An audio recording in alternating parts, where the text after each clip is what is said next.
In the winter of 1945, American combat engineers faced a problem that field manuals had never anticipated.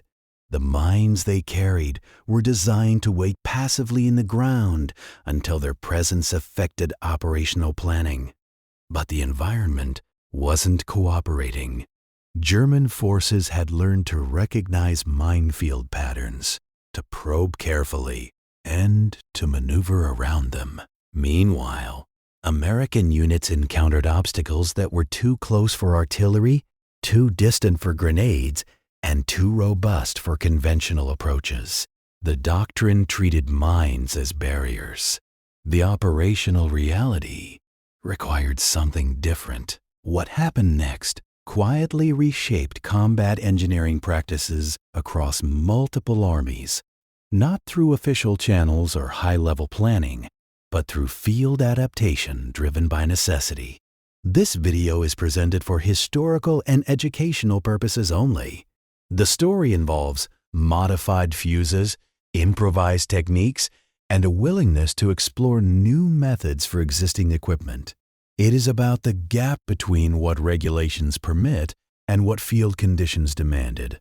The American approach to mine deployment in 1944 and 1945 followed principles established decades earlier. Mines were considered area denial devices. Engineers would survey terrain, identify likely avenues of approach, and install devices according to precise patterns.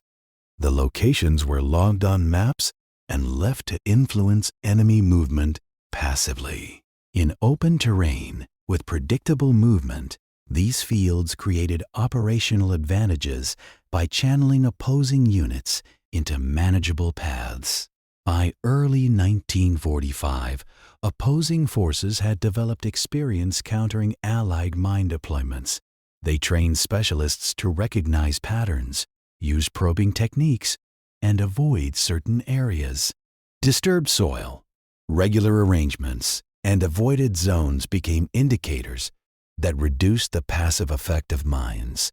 Standard deployment practices were losing operational efficiency. Engineers observed that hours of careful placement often did not achieve the desired tactical effect. Meanwhile, operational obstacles, structures, fortified positions, and observation points remained resistant to conventional approaches. These challenges were too robust for small-scale munitions, too close to friendly units for artillery, and often positioned to hinder direct access. The issue was not a lack of equipment. American engineers carried a range of devices, including captured German mines.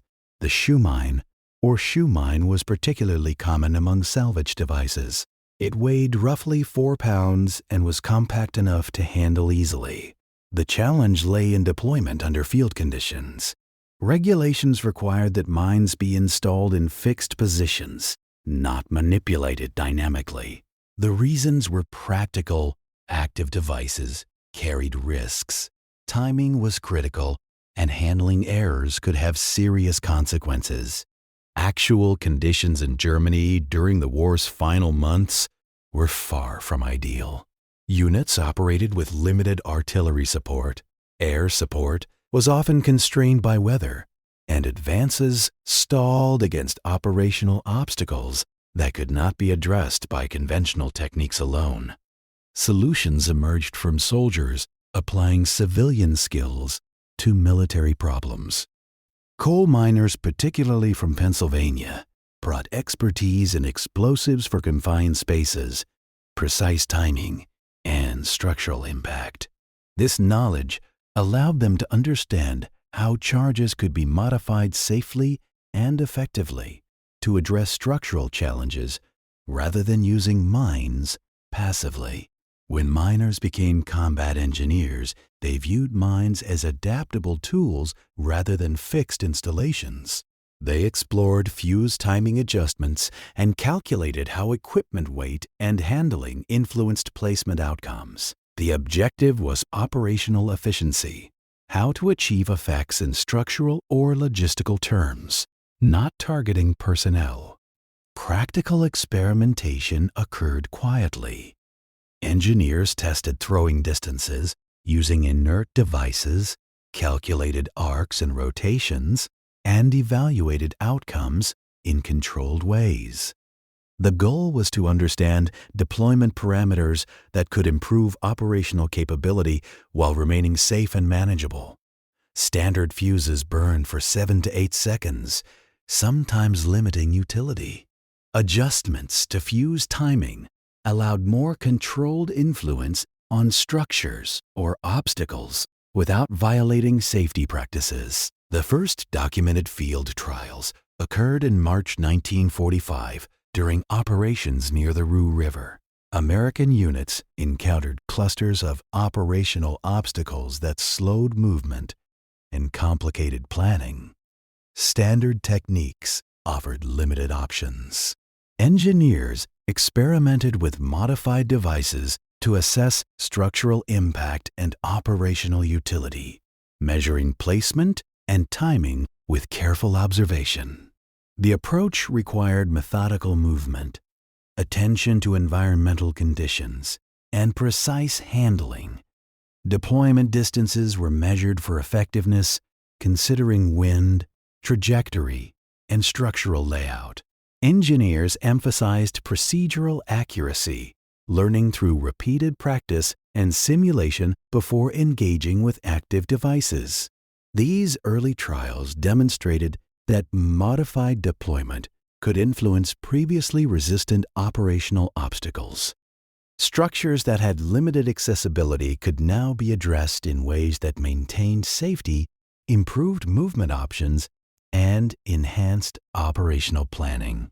The method relied on careful assessment, adaptation, and discipline rather than improvisation in high-risk scenarios. Once the field innovation proved conceptually effective, commanders recognized its procedural value. The method provided a systematic approach to improving operational outcomes where doctrine had gaps. Units shared findings informally, and practical demonstrations helped integrate the technique across engineer units. The emphasis remained on adaptation, measurement, and institutional learning rather than effects on personnel or destruction. Training sessions were conducted at battalion level, emphasizing controlled procedures and progressive steps from inert simulations to regulated device use. Safety, accuracy, and operational assessment were central. Engineers gained experience while minimizing hazards and preserving operational discipline.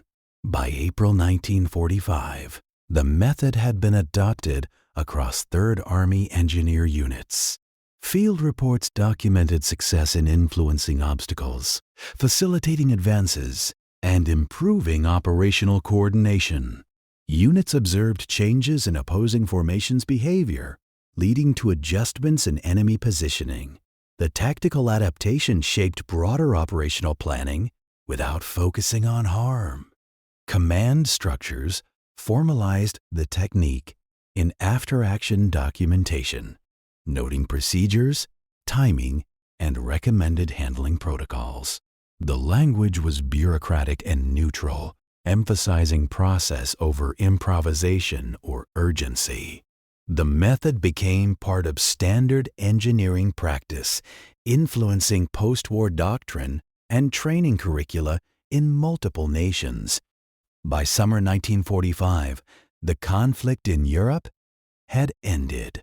Techniques developed under operational pressure were incorporated into formal instruction, demonstrating how field-based adaptation informs long-term procedure.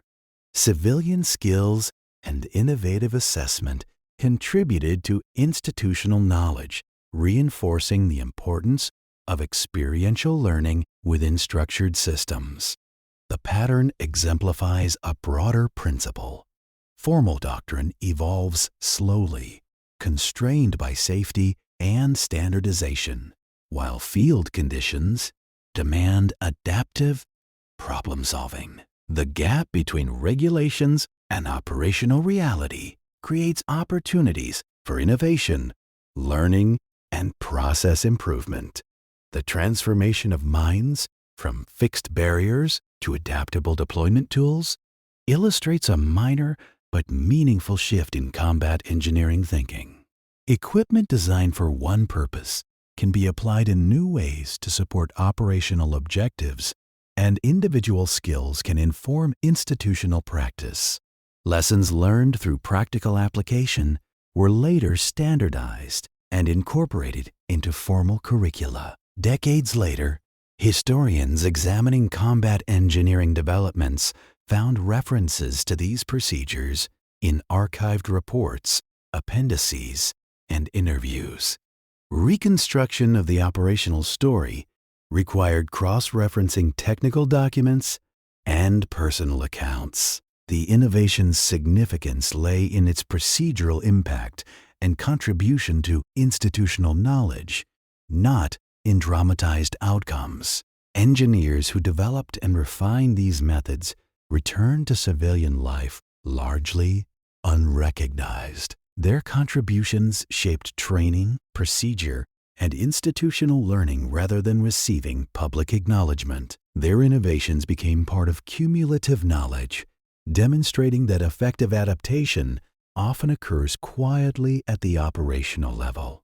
The legacy of this approach is procedural rather than heroic. The emphasis is on problem solving under constraints, innovation through assessment and adaptation, and improving operational effectiveness without relying solely on established doctrine.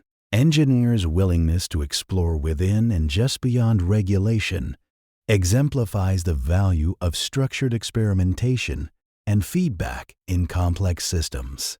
Today, modern military engineering continues to integrate adaptive deployment techniques.